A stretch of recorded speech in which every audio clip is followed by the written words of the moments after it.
شو کې دلته نږدې خپل هارد ورک جاري ساتي. روزه ده، زه پوهېږم سخته به وي خو په کورونو مه کښېنئ. همدغه پیغور زه همیشه دا خبره کوم چې همدغه دغه پلیران وي، پوه شوې څو پلیران موږ چې هغه یو وطن پلیران به موږ دا تاسو وي، تاسو ځوانان وي، آینده تاسو ته پاتې ده. موږ ګوره موږ تاسو نه کېدو او الحمدلله موږ په دې افتخار کوو چې تاسو ته موږ داسې کرکټ رارسولی ده چې ښه خلکو نشي رارسولی. موږ تاسو رارسولی ده. په دې کې نورس منګل دی، په دې کې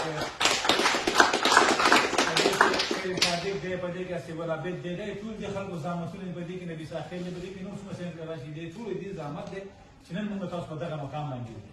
موږ تاسو ته دونه خواري کوو چې هغه نور خلک آینده لپاره موږ داسې خواري کوو چې هغوی مو په افتخار کې موږ باندې لکه څنګه موږ چې نن هغه شاته غواړو افتخار کوو. صحیح ده انشاءالله کنه؟ نو کوشش به کوو چې دغه ګوره موږ سره وخت ډېر کم دی. لاست 6 months 70 میچونه دي، ون ډے او T20 کرکټ دی او ډېر ټف کرکټ دی. نو زه تاسو ته بار بار دا خبره کوم چې لاړ شئ او هفته کې 2 ورځې وروسته هغه خپل کرکټ جاري ساتئ. تاسو په ټیسټ کې، په ون ډے کې، په T20 کې خپل ځان معلومات شوي. زه څومره ما کې څومره کار ما ته په ځان څومره کار وکړم، زه په کوم ځای کې ویک یم، کوم ځای کې سټرانګ یم، زه په هغه ویک ځای په ځان باندې کار وکړم. دا موږ تاسو ټول معلومات به شوی تقریبا. زه کافي ډېر میچونه، کافي ډېر سیناري میچونه موږ تاسو وکړو. صحیح ده انشاءالله کنه؟ نو thank you very much coach for your hard work, for your kindness, for your information. My pleasure, sir. Thank you. Thanks very much.